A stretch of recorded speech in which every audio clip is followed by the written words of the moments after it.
On today's episode of Phinside The NFL, we are recapping and reviewing the Miami Dolphins' 13-6 win on Saturday night against the Washington Commanders that led the Dolphins to 2-0 to start the preseason. Is De'Von Achane lining up to be one of the NFL's most diverse weapons?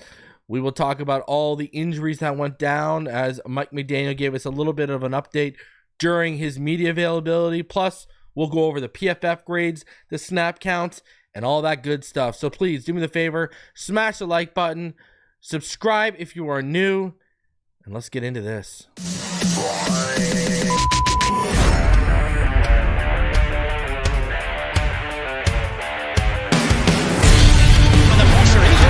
Loses the football. Touchdown! Got it! You have got to be kidding me. Jalen Waddle has a Dolphin touchdown. And he will score! Field down the near side, that open. Touchdown!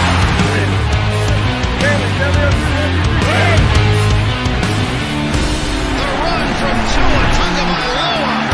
Touchdown! He's going deep. It's going over the touchdown again.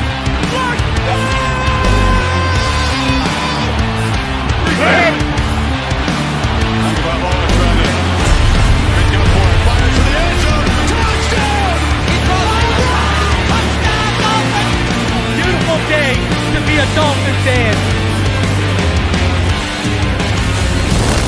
Let's go!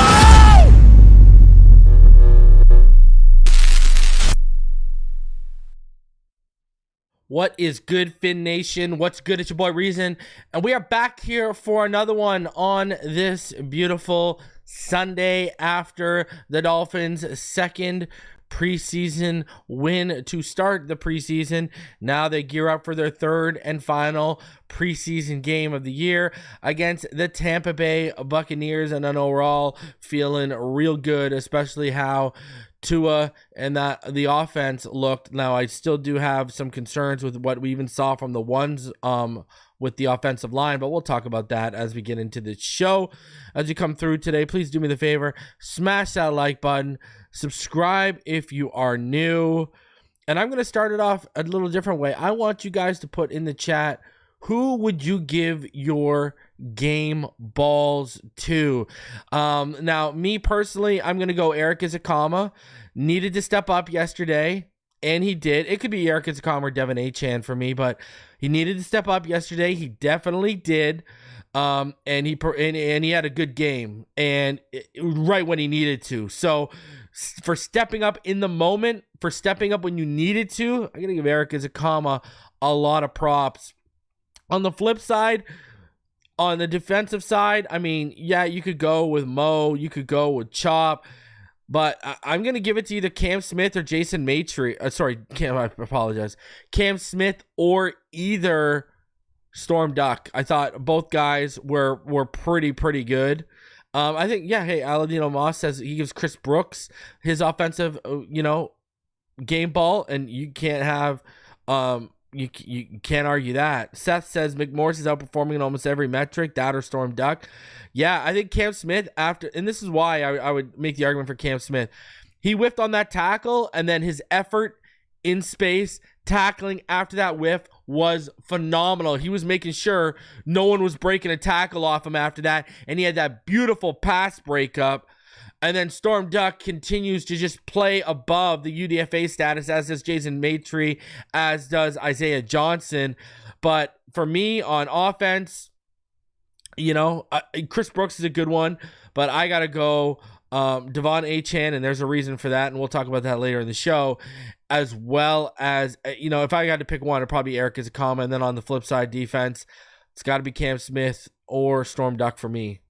So shout out to all of you in the chat already. Let's see what y'all are saying in terms of who you would give your game balls out to. So let's hear it. Okay, so Cookmaster says Brooks. South Florida Non says Easy E says Wayne D. McMorris says Seth. Knight says Izakama and Kamara. Easy E and Mo. Brooks again getting some love. KC says he would give Eazy-E some love as well. Cam definitely balled out. Can't duck the storm. Love it. Duck. Storm duck Cam. Kamara got robbed of his sack. Brother, I'm still counting that as a sack. That man tucked the ball to protect it. That was not a designed run. That's ridiculous that we're doing that now with these box scores. Defense, I'm going Peely, and offense, I'm going Eazy-E.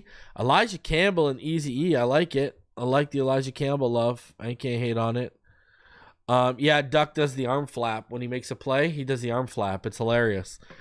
Definitely not White or Thompson. Cam Smith, Eazy-E, and the Duck. Brandon Peely, because he wants him to be different. I can't get with you on Patrick Paul there, brother. That fumble of Mike White, that was all on Patrick Paul. I can't get there on Patrick Paul. I thought he struggled a little bit yesterday. I think his technique suffered at times yesterday too. Eazy-E and Cam. Eazy-E and Peely. Eazy-E is getting the love in the chat. Yeah, Cam had the sauce hold. Hey, if you can get away with it, get away with it, brother. Mo and Chop, we'll talk about. It is a hammy. Yeah. Eazy-E and Duck. Storm, Duck, and Eazy-E. I love it. Love it. River, hey, that's a good one. Elijah Campbell. Mo Chop. The injury to Sean Harlow happened on the same play, right? Didn't that happen on the same play? The fumble happened and the Sean Harlow injury all on the same play. Yeah, that was not a good rep for Patrick Paul. Not at all. Mo and Chop. Easy getting the game ball because I agree, bro. When you step up under that pressure, you gotta highlight that too, dude. You have to. I am going to dog the quarterbacks a little bit. I thought Mike White looked a little bit more comfortable yesterday. I thought Barrio should have had that catch from Skyler, but overall, I still continue to see with Skyler a guy who can't process the field quickly or very well right now and has zero anticipation to his game. Also, he needs to stop automatically bailing. He needs to climb that pocket. Right? There was a couple instances yesterday where he was just bailing instead of climbing when he had the pocket to climb in. Eazy-E was Rome's guy last night. B Show says Cam shouldn't have been on special teams yesterday. Jason Stamps, good one here. Jaquan Burton for the way he filled in. Yeah, Mike White did make a hell of a play on the. I thought he was better yesterday than Skyler. The only play that really I liked from Skyler was the one that Barrios dropped, to be honest with you. Rome says he'd be down for the Huntley or DTR loser in Cleveland, so that's his options for backup quarterback. DTR was a rookie last year. I'd be shocked if they moved off him. Hell, might as well just call up Detroit and see if Hendon Hooker's available. But I've already said this. Give me Case Keenum or Davis Mills. They've been learning an offshoot of this offense for now, over in Houston. And that's who I would bring over as if we were going to make a move there. But I don't think they're going to make a move unless an injury happens because they don't expect these guys to play anyways, right? Unless we're blowing a team out in the fourth quarter. So that's where I'm at with that. But let's get into some of the things I saw. I think yeah, you're right. Hayden Rucci did have some good blocks, especially on one of that Brooks run. Hayden Rucci, man, I'm telling you, I've said this before. Stash him on the practice squad and continue to develop him as a pass catcher and route runner, and you might got something. So we're going to get into all of it about Brooks and all the injuries yesterday, Casey. Don't worry. So here's some of my takeaways. If you don't follow me on X, go ahead and follow me on X. I always put these up on X after every game day. I may just start putting them under the community tab and the on Patreon too, just so everyone has them and can see them, right? So here's where I'm at. So Tua to me yesterday was absolutely lights out on the opening drive. from that sidearm angle throw under duress all the way to that beautifully touched pass to River Craycraft for 6. I think Uno's having a big season this year. We've talked about it, the MVP possibilities. Just unbelievable to watch him. Underwhelming doesn't begin to describe the backup quarterback 2 job. Neither one is a guy you want to have to try and win multiple games with. That's just it. Neither one is a guy you want to try and have to win multiple games with. De'Von Achane, and we're going to talk about this a little bit more. I'm going to make it its own segment. But he's going to be a lethal receiving threat this year, and he's going to be one of the most diverse weapons in the league. And we're going to talk about this in a little bit here. I'm going to talk about him specifically in a little bit here. I hope Chris Brooks is okay. I'd really prefer, I've said this before, I'll continue saying it, I would really prefer that, they roster him over Jeff Wilson Jr. and they try to get a late round pick for Jeff Wilson Jr. Jonnu Smith, he's got the ability to be an impact player for this Miami Dolphins offense, especially in that red zone. I banged the table all last season for a playmaking threat at tight end. They went out, they listened, they added it, and I'm excited to watch Jonnu Smith this year in this offense. I really am. Julian Hill, let's talk about it. We talked about it in the moment, but we didn't talk about it enough. He absolutely steamrolled Mike Sanristel. All right, he absolutely steamrolled him. Okay, I mean, Mike Sanristel is like, he's on a milk carton right now. He got absolutely lit up. Julian dropped that shoulder and it was over. River Craycraft, he's developed so much as a wide receiver since he's arrived. I mean, you got to give that kid his props, man. Big fan of the development we've seen from River Craycraft since he came over with Mike McDaniel and the staff. Malik Washington, his return ability is intriguing, and I think he'll make plays consistently with 2 at quarterback when he's in there. I'm not worried. Easy Eric Izakama. I mean, this guy's got so much potential in this offense, given his athleticism, his overall traits, and his size compared to other wide receivers on the team. Listen, he gets my game ball because he needed to show up and perform yesterday, and that's exactly what he did. Don't care what anyone says. Berrios should have caught the ball on that tipped pass. And given his offseason, preseason so far, he needed to make that. Surprise cut candidate, anyone? Braylon Sanders and Willie Snead finally made some plays, but far too little, far too late. Patrick Paul, it was a little bit of tougher sledding yesterday. He had some technique issues. That fumble Mike White had was on Patrick Paul, whiffing on his block, right? Sean Harlow also got hurt on that play. As Knight pointed out, got to be... See, everyone wanted to jump the gun and say he was a starter. Still want to redshirt this guy as much as possible. Jack Driscoll, I think he built off of his strong performance last week with another solid outing this week. I think he may be the best option at right guard right now for the Miami Dolphins. I mean, he had, he laid some blocks yesterday too that opened up the run game. So I got to give Jack Driscoll his credit, man. All right. He was opening up lanes in the run game. There's been a lot of There's been a lot of people saying that he should be the option over Lamb if Armstead goes down. That we got to start looking at him as potentially being starter caliber this season. It was ridiculous off one. And the show says people want Paul at a guard. I don't know how many times I got to say this. Patrick Paul is not a guard. Patrick Paul is a tackle. He is a prototypical tackle. You do not move this guy to guard. Do not play musical chairs with this kid. Sorry. He does not work well in a phone booth. That is not a strength to his.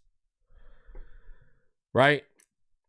I thought Robert Jones had a solid outing. While I think Eichenberg, you go back and look at the tape, he's going to have a few reps that he'll want to redo, that he'll want redos on from last night's game. Again, I'd sign Scott Quisenberry, who we already worked out, and because of the scheme fit, if he's healthy, I would look into Brian Allen as well. Go get some legitimate center options. Stop playing games here. That said, of the offensive line, I was not impressed with the push in the run game early on with the ones.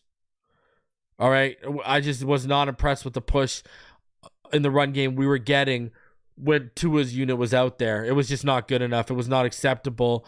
And, these guys, we it's not like Jonathan Allen and Daron Payne were out there.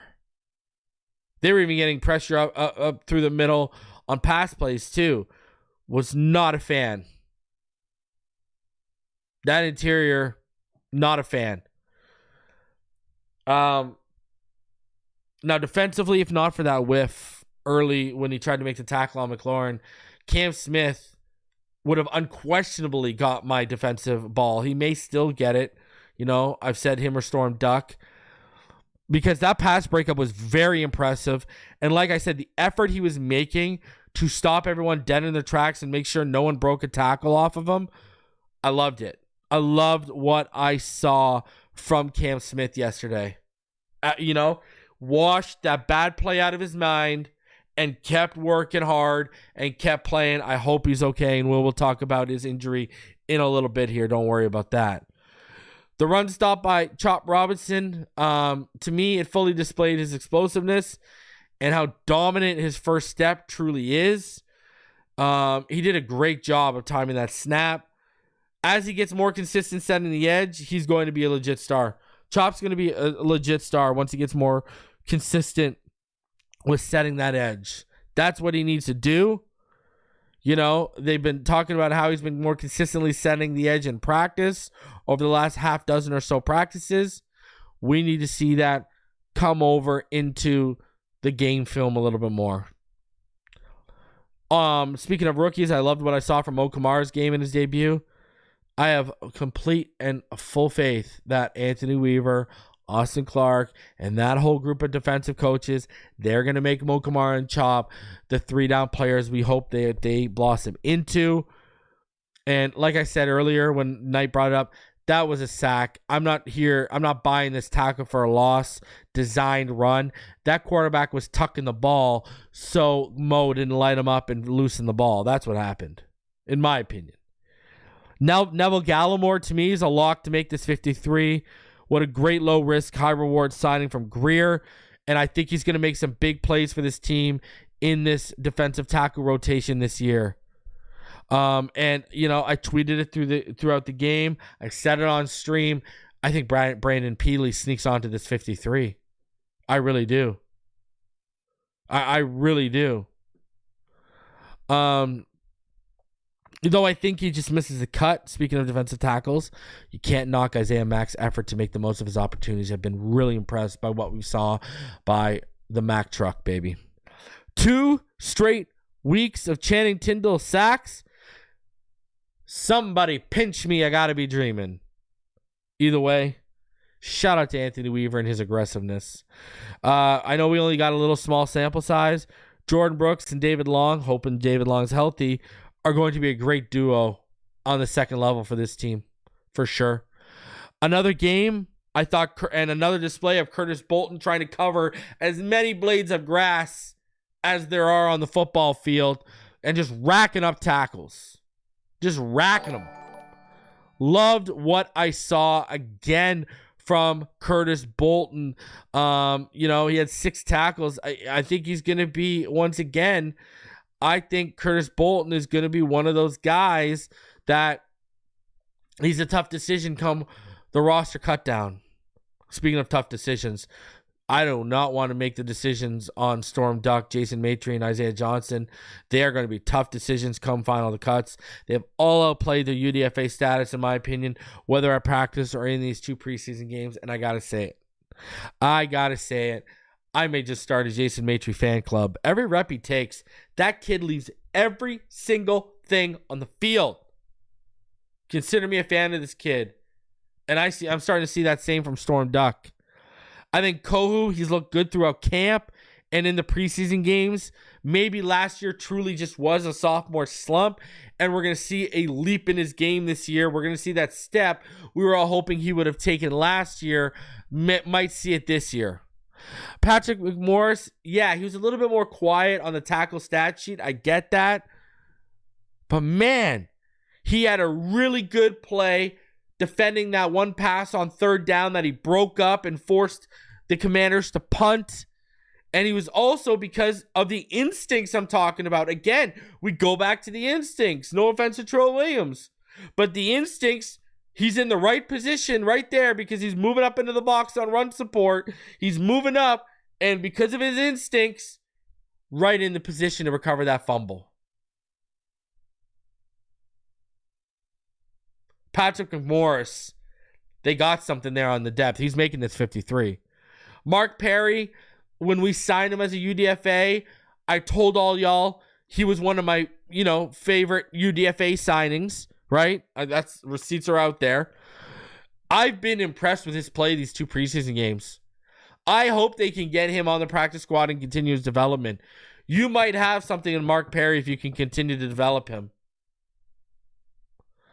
And overall, was it a thriller? No. But it was nice to see Tua get out there with the ones. Tua just looked unbelievable. It was nice to see the rookies get out there, get under the lights, get a feel for the game, get a feel for the speed. And now, here we go. We are on to Tampa Bay, right? So, those are some of my observations, some of my takeaways. It was just, hey, I'm just happy football is back, preseason or not, all right? And South Florida Don says, did you see, brother, why you got to rub it in? Everyone knows I wanted the punt god. That was my guy. I wanted the punt god so bad in that draft. Now, we would have had to release him given what popped up. But like I said, when his name got cleared, how the hell were they not all over it? Because he can't hold a football? Give me a break. Give me a break. Man, I remember I come from the time and the era where the backup quarterback was the holder, not the punter. Yeah, man, I'm telling you. Patrick McMorris, I am telling you, I love what I'm seeing. I love what I'm seeing. I really do. All right? And he only played 25 snaps yesterday. So, okay, but let's talk about this. I want to break this down. All right, but shout out to Patrick McMorris. He makes this 53. De'Von Achane. It's very rare you see a team say, okay, well, we're going to split this running back out wide and we're going to utilize him that way, and they actually follow through. And we are getting a taste of what De'Von Achane is going to be as a weapon in this offense and why drafting a guy like Jalen Wright was so key. Because we are going to have a lot of 21 and 22 looks potentially here with Achane out in the slot or Achane out in the boundary or a split back look and you're taking him out on a swing route, whatever the case may be, right? Or a wheel route up that sideline. De'Von Achane maybe by the end of the season, we may look and say, we've got the most diverse weapon in the NFL. Now, Tyreek Hill is the most lethal weapon in the NFL, but that diversity that Achane is going to offer this team, because remember, he's a guy who can bounce it off the edges in the outside zone. He'll hit the gaps. He's got great vision. He's so explosive in and out of his cuts that he's basically gone. His burst and acceleration is just absolutely unreal. We got something here. And, it makes sense why you drafted Wright, because after Mostert and these guys start to fade off, especially like next season, Wright can be the one that, think of the looks. You don't know what's coming at you. We come out of a split back. Are we giving it to Wright? Or are we giving it to Achane? Or are we throwing it to Achane coming out of the backfield? Like that right there is going to give you fits. Just a split back look. Let alone, okay, let's start a split back look. Let's motion Achane out to the slot or out on the boundary. Now, are we going to hand it out to Wright out of the backfield? Is Wright going to catch it out of the backfield? Or now you got to worry about Achane, Tyreek, and Waddle out there. And oh yeah, Jonnu Smith. Now what? Now you're like, holy jeez. The diversity of De'Von Achane gives us so many options, and we are able to change the look and essentially change the fear in the defense pre-snap with just a motion. And now you could have, because we are a team that will sometimes run multiple motions. Man, now we can start sending Tyreek or Waddle in motion to one side. And then now you motion Achane after you move them to the other side. Because think of it. Let's say this. We come out, all right? Let's just say we come out in a split back look, all right? Let's just say we got split backs, all right? Let's say we have, you can go a 1x2, or let's just keep it simple. Let's go by a 1x1, all right? Let's say we got Tyreek on one side, Waddle on the other, and, it's basically 21 personnel, right? So now what? Now we motion Tyreek from that left side, right? And now you got Waddle and Tyreek to the right. All right? And you got nothing on that left side, but now we're going to motion Achane out of that. And that corner on that side or whoever is thinking, okay, what if he travels? Now he travels because they're in man. Right? And now you throw Achane off on the second motion to that side. Uh-oh. Oh, crap. Now we got speed and a guy who can catch on that side now. I mean, that right there is going to send Fitz through a defense.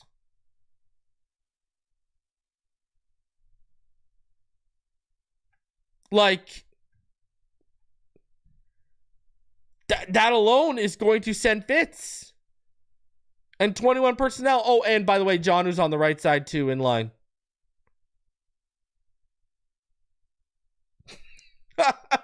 I'm just saying.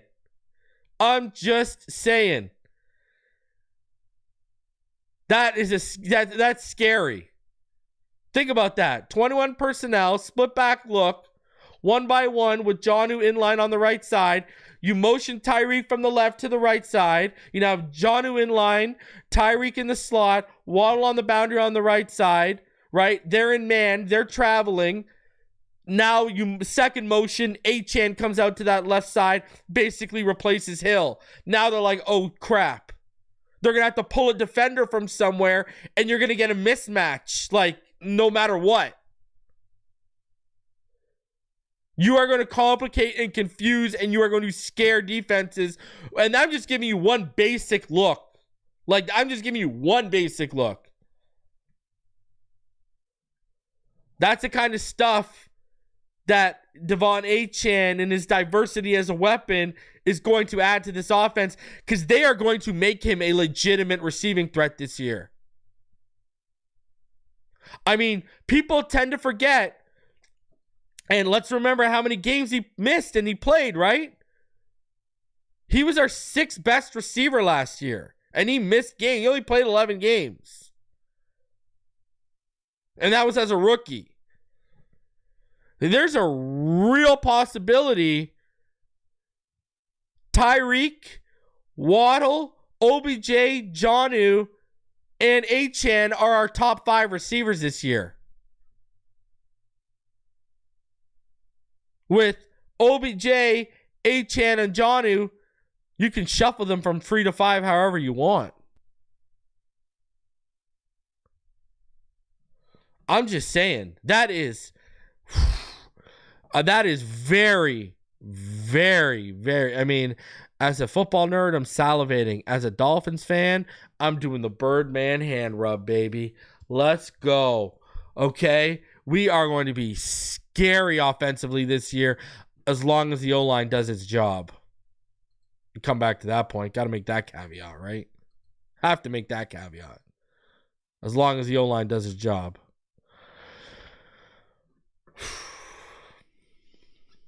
Dolphins are going to make him, De'Von Achane, one of the most diverse weapons in the NFL this year. Watch.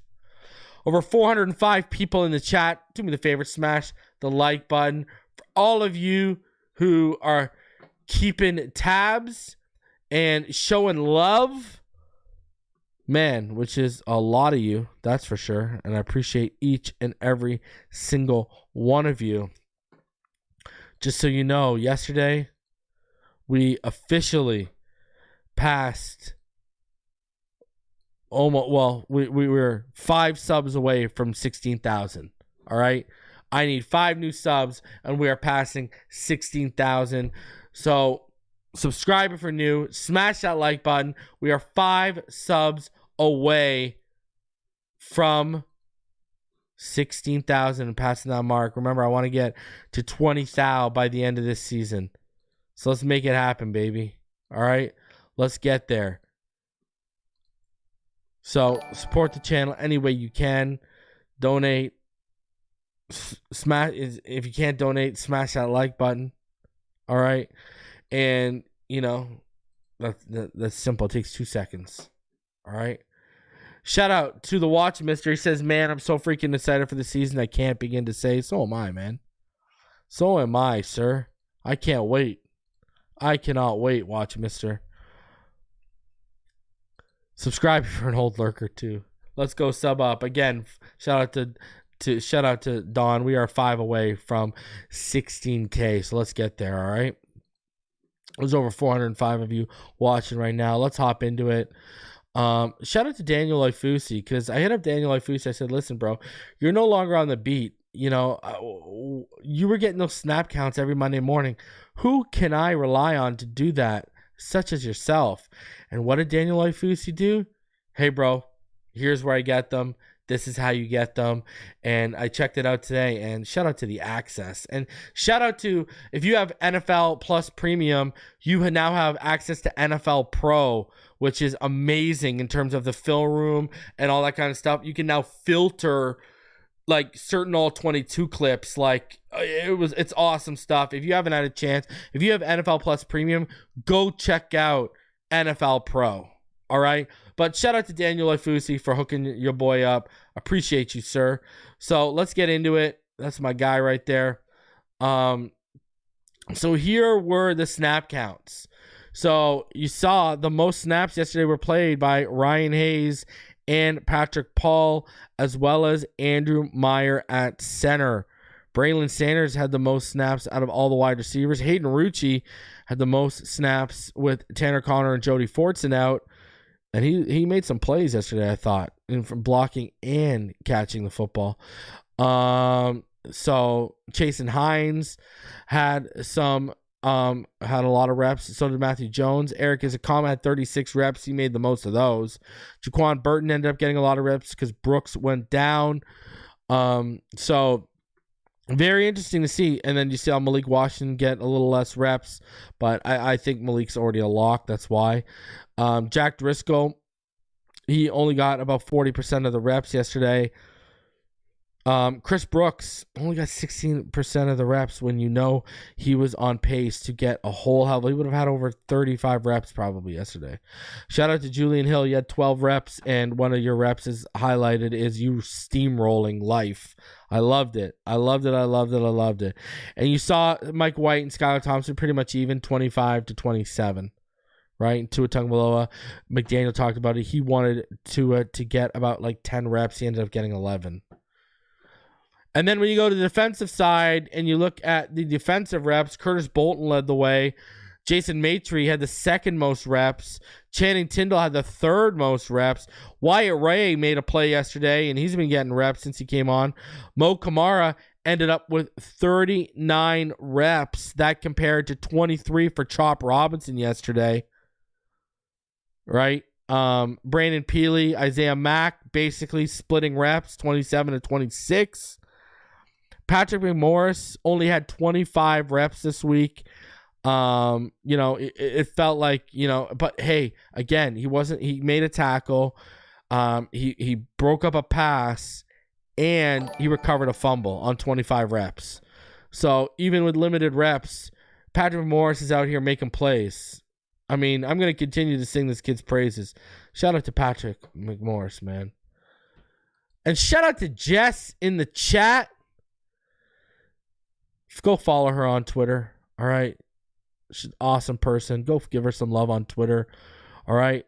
She says she's excited for the season. Man, excitement doesn't even begin to describe, Jess. I mean, it's kind of crazy. We're going to go from, a little, from 3 weeks of preseason games to like a 2-week lull of waiting for football just to come back. It's like a little tease or whatever. So, man, I'm just happy football is back, but don't worry. We'll keep you filled in on those 2 weeks we're off. We'll have roster predictions every year. I do my preseason roundtable, right? So it'll be me, Dougley, Neil, Richmond, Ball Game, Martin, all the characters. We'll give you a really good. Maybe we'll throw Britt up there this year too. We will give you a preseason little roundtable to get you ready, where we're going to give you all of our predictions for the year, the record predictions, all that kind of stuff. It's obviously an early look, but we'll give it to you. So appreciate the support, Jess. Appreciate you a ton. Go follow her on Twitter, people. Okay. She is a absolute cool chick, and she supports a lot of Dolphin content creators. So go follow her. All right. Her @ is @JessRed, RED 1107. @JessRed1107. Go show her some love on Twitter. Go give her some follows if you are on the app. All right. So diving back into the snaps here, Storm Duck 38 snaps. I mean, next to Jason Maitre, the most snaps in the back end went to Storm Duck. Marcus May played 36. Mark Perry played 34. He was good. Cam Smith, before he got, pulled up with that hammy, he had 34 snaps, and he had 5 on special teams too. And you can really see the special teams contributors. If you look at the 2 numbers to the far right here, those are special team snaps. All right. So you can see like Storm Duck had 14 snaps. Isaiah Johnson had 16 snaps on special teams. Quentin Bell had 12 snaps on special teams. 18 on defense. Duke Riley had some special team snaps. Sear Neal, obviously. Patrick McMorris. Look at Patrick McMorris. That's why he's going to make the team too. He had 10 snaps on. He's contributing on special teams as well as defensively. Patrick McMorris is going to get on this 53. Appreciate you, Jess. She says, always show you love, my friend. Appreciate you, Jess. Thank you very much. Thank you very much, good lady. So those are the snap counts. We're going to get into the PFF grades here. And then after that, we'll get into Mike McDaniel and his press conference. And we'll dive a little bit deeper. We'll talk about injuries and everything like that. We'll get into all that good stuff. So don't worry, I got you guys, all right? So let's get into the PFF grades. All right, so offensively, River Craycraft, your top-rated Dolphin, Tua Tagovailoa number 2, and De'Von Achane number 3, baby. Kendall Lamb came in at number 4, even though he only had about 11 snaps. Jonnu Smith and Eric Izakama round out your top 6. And you see Mike White, he was rated higher than Skylar Thompson. I would agree with that. He looked more comfortable. Now, Skylar Thompson, I still think, even though that ball might have been tipped a little bit, Barrios should have made that catch. I'm going to side with Skylar on that one. When you look at the bottom here, ladies and gentlemen, Robert Jones was your worst graded. I didn't see 37.5 bad. I thought he was solid yesterday. Mike Harley was bad. Malik Washington was your third worst graded guy. Patrick Paul, he struggled yesterday with technique. Patrick Paul, with technique. He whiffed on that. Mike White fumble, obviously. Lester Cotton, rounds out your bottom 5 graded Dolphins. I think Braxton Berrios should be even lower. Not liking what I'm seeing. I think Hayden Rucci was better than a 52.9. I thought he was good blocking. I thought he made some catches when the opportunities came his way. But they obviously did not like his run blocking ability. That's for sure. They didn't like anyone's run blocking ability yesterday except Chase and Hines, which I don't know if I totally agree with that. I think Jack Driscoll was decent yesterday too. So there's that. Continuing on, here are your passing pressure and depths. So you look at Mike White, he was 1 for 5 on the deep level. On the intermediate level, 2 for 4. Short level, he was 4 for 5. Behind the line of scrimmage, he was 4 for 5. When you look at it, when he was kept clean, he was 9 of 14 for 104 yards. And his adjusted completion percentage does not change. It was 64.3% was his completion percentage. His average depth of target was about 9.6 yards. Had an NFL passer rating of 86.6. And his time to throw when he was kept clean was about 1.65 seconds. Now, when he was under pressure, which was 9 snaps out of his 24, he was 2 of 6 for 33.3%, 12 yards. There was a drop, which would have bumped him up, definitely to 3 of 6, and his adjusted completion percentage bumps up too. His NFL passer rating under pressure yesterday was not good. He was 42.4. His time to throw under pressure was 3.1, right? Because he's having to extend plays and use his legs a little bit. Skylar Thompson, he was 0 for 4 on the deep level, 1 for 1 on the intermediate level, 2 for 4 on the short level, and then a perfect 5 for 5 behind the line of scrimmage. When he was kept clean, he was 7 of 12 for 52 yards. There was a drop. His adjusted completion percentage jumps to about 66.7. His average depth of target was 9.7 yards, so right around the same in terms of average depth of target as Mike White. His time to throw was about 1.89 seconds, and his NFL passer rating was 68.6. Under pressure, he was 1 of 3. His average depth of target was 12 yards. His adjusted completion percentage jumps from 33.3 to 50%. And his time to throw was about 4.5 seconds under pressure because he was just using his legs. Now, some of that pressure was self-induced, in my opinion. Tua Tagovailoa, he was perfect, right? 5 for 5. Didn't have any deep tosses, but he's 1 for 1 on the intermediate level, 2 for 2 on the short level, and 2 for 2 behind the line of scrimmage. Just perfect all the way around. Average depth of target was 6.3 yards when he was kept clean. He was only under pressure once yesterday. So his time to throw when he was kept clean was 1.18. Look at that. That's crazy. 1.18 was his time to throw when he was kept clean on 4 passes.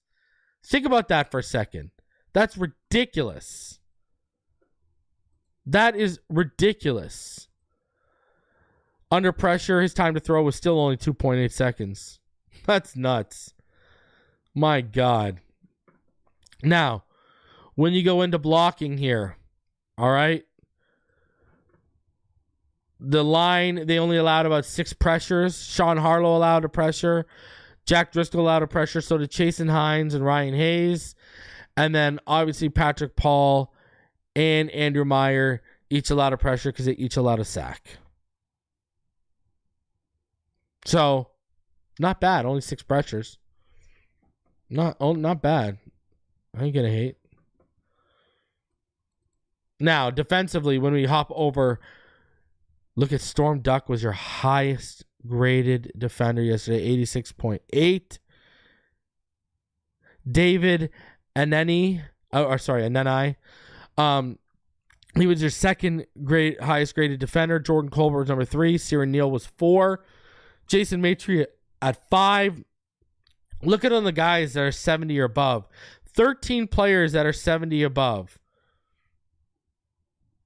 From Neville Gallimore, Channing Tindall with a good grade. Curtis Bolton with another good grade.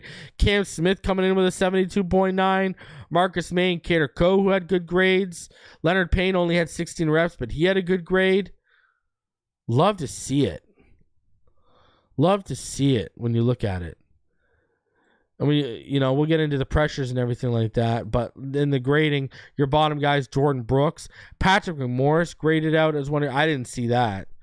Jonathan Harris, Wyatt Bell, and Quentin Bell were your worst guys. Chop Robinson, because he had a little bit of an up and down game, he was your 6th worst graded guy. So I didn't think it was that bad. Now, pressures. Shannon Tindall got credited with 4 pressures. Wyatt Ray got credited with 4. Isaiah Mack credited with 3. Muhammad Kamara was credited with 2. Brandon Peely had 2. Deshaun Hand, Neville Gallimore all had 2. And Chop Robinson was not credited with a pressure. But David Anani, Jason Maitre, Leonard Payne, Mark Perry, they all had 1. Chop Robinson just had the big tackle for a loss, right? The stop. So, look at Isaiah Johnson, 4 stops in one game. I love it. Love it, love it, love it. Now, when we go into coverage, Cam Smith is targeted 6 times, allowed 4 receptions for 35 yards and 1 first down, but he had a pass breakup. Curtis Bolton targeted 6 times, allowed 4 receptions for 39 yards. There were also 2 drops by Cole Turner. So, there you go. Jason Maitre targeted 6 times, allowed 6 receptions for 22 yards. And only one of those was converted to a first down. Average only allowed about 3.7 yards per reception. That's pretty good. Kader Coe, who's targeted 5 times, allowed 5 receptions for 37 yards and 1 first down. Storm Duck targeted 4 times, allowed 0 receptions, and had a pass breakup. Mark Perry, who was targeted twice, had allowed 1 reception for 27 yards and a first down. Channing Tindall, he had 2 targets, allowed 2 receptions for 29 yards, and 1 of those were for a first down. Marcus May, targeted twice, allowed 2 receptions for 16 yards, 1 of those being a first down. Sear Neal, targeted twice, allowed 1 reception for 5 yards. Jordan Colbert, targeted twice, allowed 2 receptions for 6 yards. Isaiah Johnson, targeted twice, allowed 0 receptions. Mitchell Tinsley had a drop on one of those. Jordan Brooks, targeted twice, allowed 1 reception for 4 yards. Patrick McMorris, he was only targeted once, and it was a drop by Davian Darris. See, they're counting that as a drop. To me, that was not a drop. To me, that was a good play. He came over his back and broke that up. That was not a drop. I think that is being wrongly categorized. That was not a drop. That was a play from Patrick McMorris. That should be a pass breakup. I don't know who was watching the film on that, but it must have been, their eyes must have been feeling, heavy bags late at night, because that was a breakup. That was not a drop.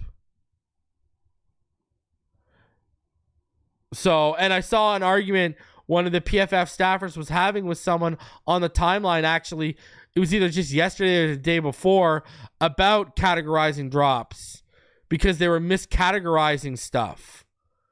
And they were getting shown examples of drops and they had categorized as non-drops that made no sense. And they were doing mental gymnastics to explain it.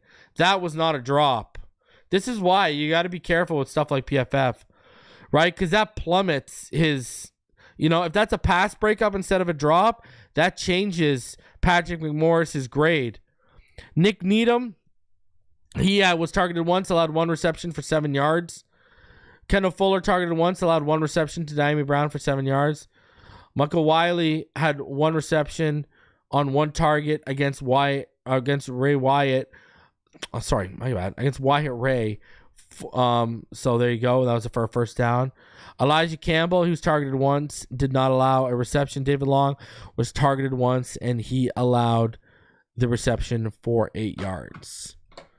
So, yeah, and I'm that's ridiculous. I show these PFF grades and everything for you guys, so you guys can see everything. Like I say, I like PFF more for the analytics, so the coverage matchup stuff, I like that more than like the grades and stuff. You know what I mean? I find that interesting, and then how the pressures and all that kind of stuff. I like that better than the grades, but that to me was wrongly categorized, because I remember that play. Just saying. So let's get into this further. I got about 5 minutes worth of McDaniel's presser from yesterday. He talked some stuff about some stuff that I wanted to go over. So let's get into it. He talks about the injuries and much more. So let's get into this. Because we can start answering some questions here, right, about Cam Smith and all that kind of stuff. You guys had a number of injuries tonight. Were there any of them that really were alarming, that were concerning for you?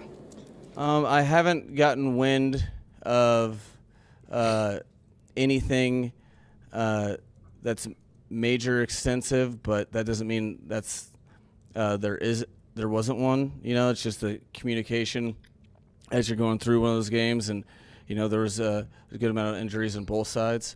I would be it'd be inaccurate if I said there was nothing. However, during the game, I didn't have any updates of things that were what you hate to hear in games like that. There you go. But you don't like to see anybody go down, and we had a couple guys go down, so we'll have to assess that probably all day tomorrow. Okay. Doctor, but Cam was holding his hamstring as he came off the field. Was that something he'd been dealing with previously? Was that a similar injury? Yeah, there's in games like that, it's tough. He's been doing a diligent job, working his way back, and it wasn't ideal. We were down to about we played almost almost 2 quarters with Burton playing halfback. We had one tight end. There was a lot of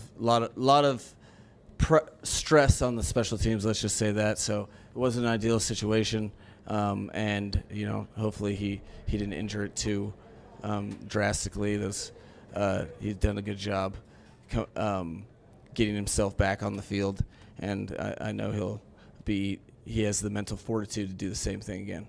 One more follow-up, if I may. This is the second straight game you've been in this situation where you guys have been down to literally the last guy on your bench. Is 3 preseason games one too many? I mean, should you guys be playing another game? This is what I've been talking about.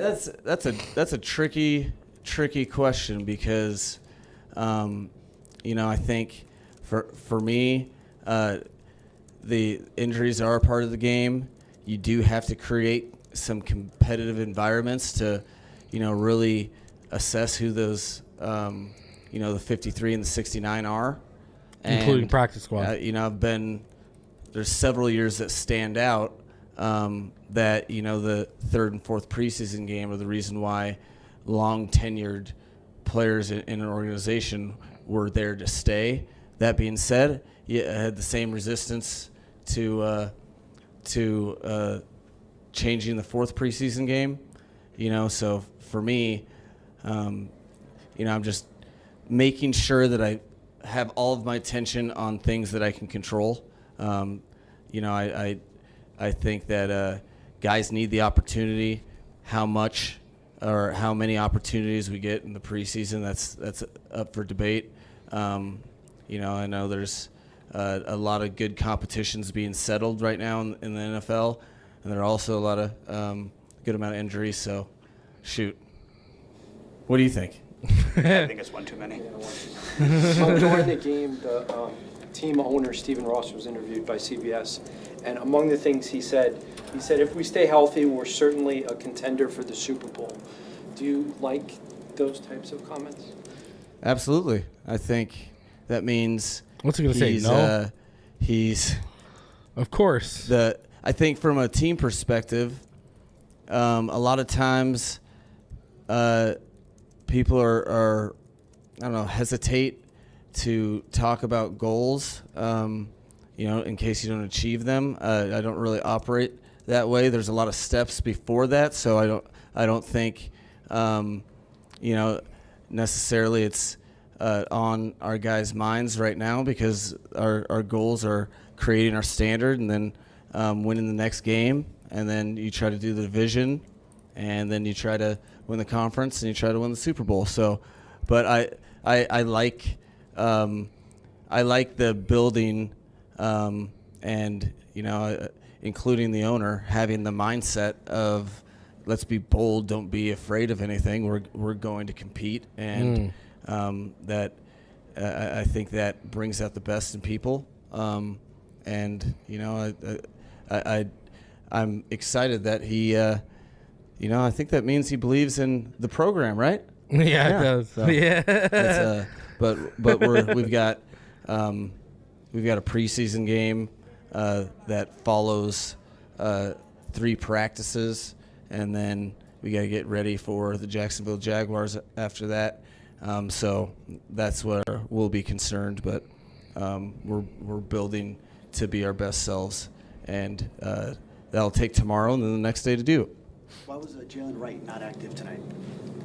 Little something that came up in the last practice, something where I'm not too concerned with, but it wouldn't have done him justice if he would have been thrown out there, at the tail end of the last joint practices when it came up. So there you go. Update on Jalen Wright. He had an injury that popped up during the joint practices, and they're just being cautious with him. Now, going back to what he said about Cam Smith and everything like that, it does seem like this has been the nagging hamstring injury that he's had, right? And he re-injured it, right? He aggravated or re-injured it, whatever the case may be.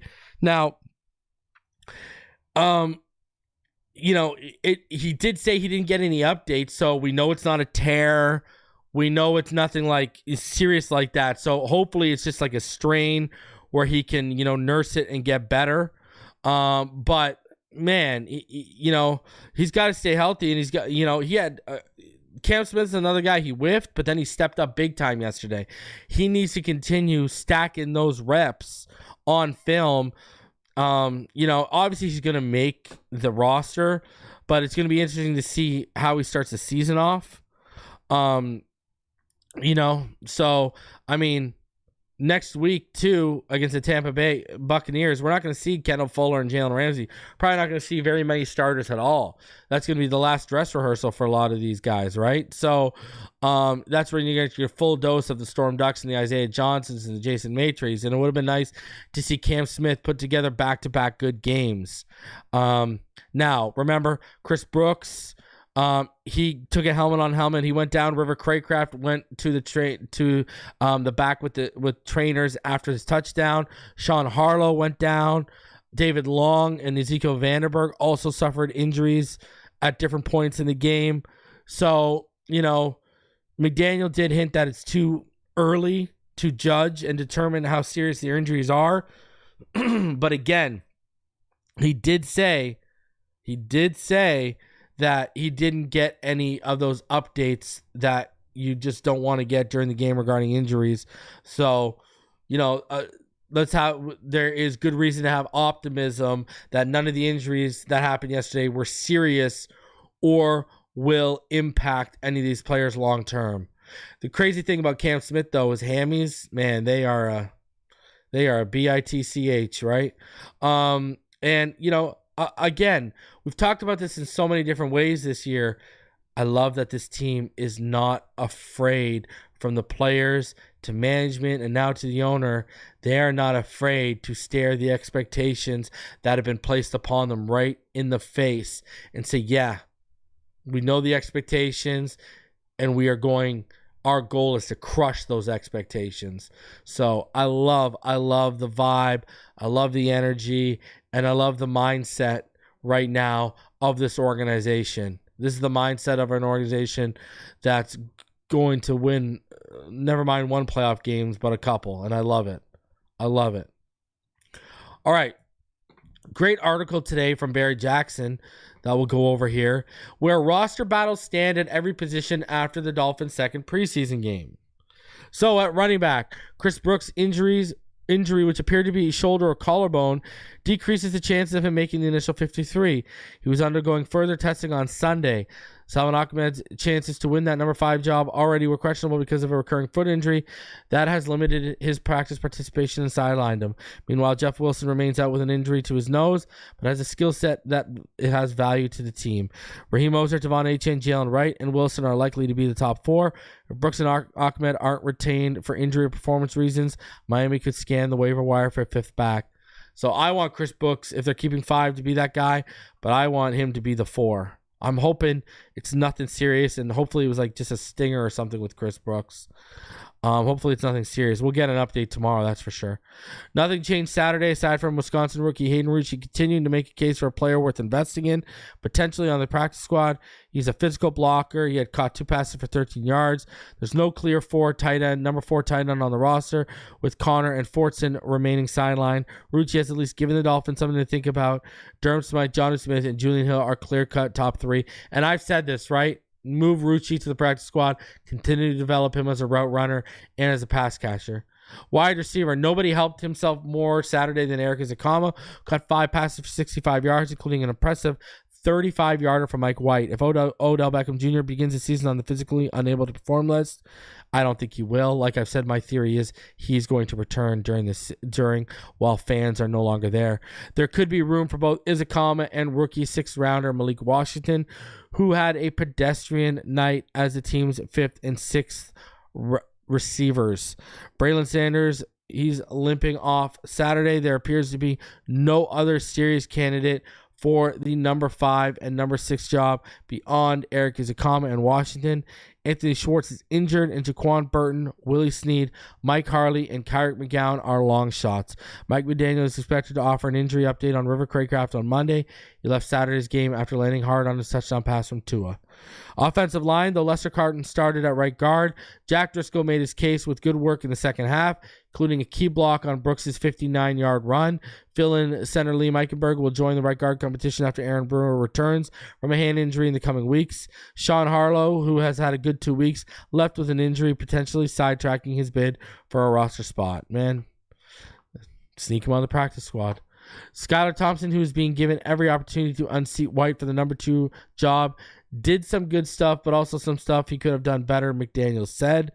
Thompson went 8 for 15 for 61 yards and a poor 63.5 passer rating. Had a touchdown pass ricochet off Braxton Berrios' shoulder pads after it was slightly defected off commander safety Percy Butler. Forced to play again with underwhelming cast of teammates, White went 11 for 20 for 116 yards, a 72.1 passer rating, 3 sacks, and a fumble. This battle will come down to the final week. On the defensive line, with Benito Jones sidelined for nearly 2 weeks, it was notable that Brandon Peely got to start at nose tackle next to Calais Campbell and Zach Sealer. Peely played well, including a sack. So did Isaiah Mack and Neville Gallimore, who each had a sack. Peely, Mack, Gallimore, Deshaun Hand, and Jonathan Harris appear to be the top contenders for 3 jobs, backing up Campbell, Sealer, and Jones. And I think it's going to be Peely, Gallimore, and Deshaun Hand. Inside linebacker, if David Long Jr. doesn't miss much or any time following his hand injury on Sunday, then Long, Jordan Brooks, and Duke Riley would fill 3 of the 4 or 5 inside linebacker jobs on the opening day roster. Anthony Walker Jr.'s status to start the season is in doubt because of an injury that has sidelined him for much of training camp. Channing Tindall had a half sack on Saturday, giving him 1.5 sacks in 2 games, and could snag the number 4 inside linebacker job if Walker's absence stretches into the season. Zeke Vandenberg, who's had some moments in camps, left with an undisclosed injury on Saturday. At outside linebacker, Phillips, Ogba, Chop, and Moe will give the Dolphins 4 edge players to start the season. Quentin Bell, who had 2 tackles Saturday and a very quiet past 10 days, is likely 5th. But Miami could continue monitoring the waiver wire and trade market for help. Robinson had 1 tackle for a loss on Saturday, but he failed to set the edge on an 11-yard run by Brian Robinson and a 13-yard run by Jaden Daniels. That's the concern with Robinson playing much on traditional running downs early in the season. Bradley Chubb, recovering from a December 31st torn ACL, is likely to begin the season on the PUP list. At cornerback, Cam Smith's apparent hamstring injury likely ends his attempt to win the top backup boundary spot before opening day. Once either Bonner returns from concussion symptoms, and Miami's potential 3 and 4 cornerbacks to start the season would be Kohu and Bonner, unless the Dolphins sign a veteran in free agency, which cannot be discounted. On Saturday, Kohu started on the boundary in the absence of Ramsey and Bonner, and then moved into the slot when Smith entered the game. Nick Needham, a backup safety and backup nickel, and special teams ace Ciaran Neal are the front runners for other backup cornerback jobs, especially if Smith is sidelined to start the season. But rookie cornerbacks Storm Duck and Isaiah Johnson remain in play for roster spots. Duck had a particularly strong preseason. He didn't allow completion in any of the 3 targets against him on Saturday. In 2 preseason games, quarterbacks are 1 for 8 for 16 yards when targeting him. At safety, Marcus May and Elijah Campbell started in the absence of Javon Holland and Jordan Poyer. Both played well. May had 5 tackles in the first quarter alone. He's a tackle machine, that's for sure. The questions here are whether Needham sticks as a 5th safety and backup corner, and whether Miami retains a 6th-round pick Patrick Morris, who played well in the preseason opener, but has had a quiet camp otherwise. Look, they're trying to downplay Patrick Morris, eh? I mean, the guy had 25 snaps yesterday. He broke up a pass to force a 4th down. That was a pass breakup. I don't care what PFF tells us. And he recovered a fumble because his instincts put him in the right position on run support. Give me a break. I'm trying to downplay my boy Patty. McMorris. Come on. He had a good, solid outing, I thought, yesterday on 25 snaps. In my opinion. Now, a couple things I would talk about here. I think Peely, Gallimore, and Deshaun Hand, I think those are the guys who back up Campbell, Seiler, and Benito Jones. You know, linebacker's interesting because, again, of the Anthony Walker Jr. injury, and is David Long going to miss time? Because Jordan Brooks and Duke Riley are pretty much locks. I think they're going to continue the investment of Channing Tindall based on what we've seen. That's what I think they're going to do. Because of that athleticism and the traits he has, I mean, man, if you can get the mental game caught up to the physical game, you got someone potentially very special there defensively for you. That's where I'm at on that. Now, I think, like I said in my opening thoughts, I think Jack Driscoll's your best option at right guard. Right? Now it's him or Eichenberg. Again, I would sign Brian Allen, if he's healthy, or Scott Quisenberry, who you worked out, and I'd bring in a legitimate backup tackle, a backup center, and I'd have Eichenberg and Driscoll as your top right guard options. That's what I would do. I mean, I wouldn't even play around with Lester Cotton. Seriously. You know? And I think the 6 receivers are pretty much locked up, you know? I think those 6 receivers are pretty much locked up. I think you're talking Tyreek. I think you're talking Waddle. I think you're talking OBJ. I think you're talking River Craycraft, Malik Washington, and Eric Izakama. I've said this before. I'll say it again. Braxton Berrios is going to be a surprise cut potentially. Get ready. Now, tight end Hayden Rucci, I would slide him to the practice squad. You want to continue to develop him as a pass catcher and a route runner. He is showing a lot of moxie as a blocker. They might have something there in terms of a guy who in a year or two can be, we might lose Jonnu, right? He might have a bounce back season and leave, right? We might see some change over here. You might have a guy in Hayden Rucci who can compete for the 3rd, or if you're going to keep a 4th tight end spot in the upcoming off seasons and preseasons. Right? Remember, Tanner Connor's going to be 27 next year. Not a young pup. Right? And who knows if Jordy Fortson is going to be back. So, Hayden Rucci's a guy I would stash just in case. Chris Brooks, I hope he's okay. I don't think you'll be able to stash him on the practice squad. I think you're going to lose him. He needs to be kept over Jeff Wilson Jr. if he is healthy and good to go for the start of the season.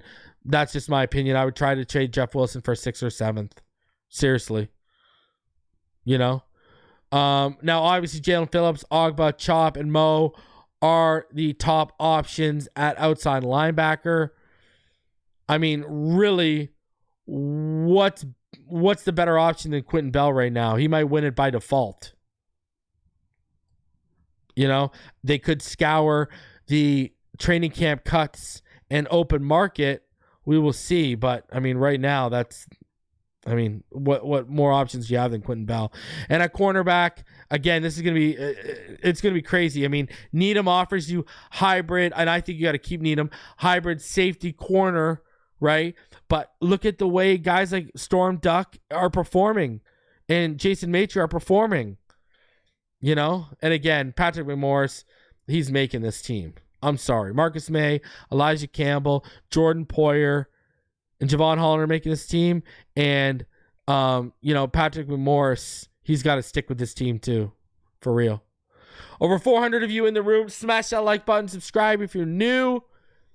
I'm going to be back this week. We're going to get into it as we ramp up and we get going for training camp to conclude over the next couple weeks.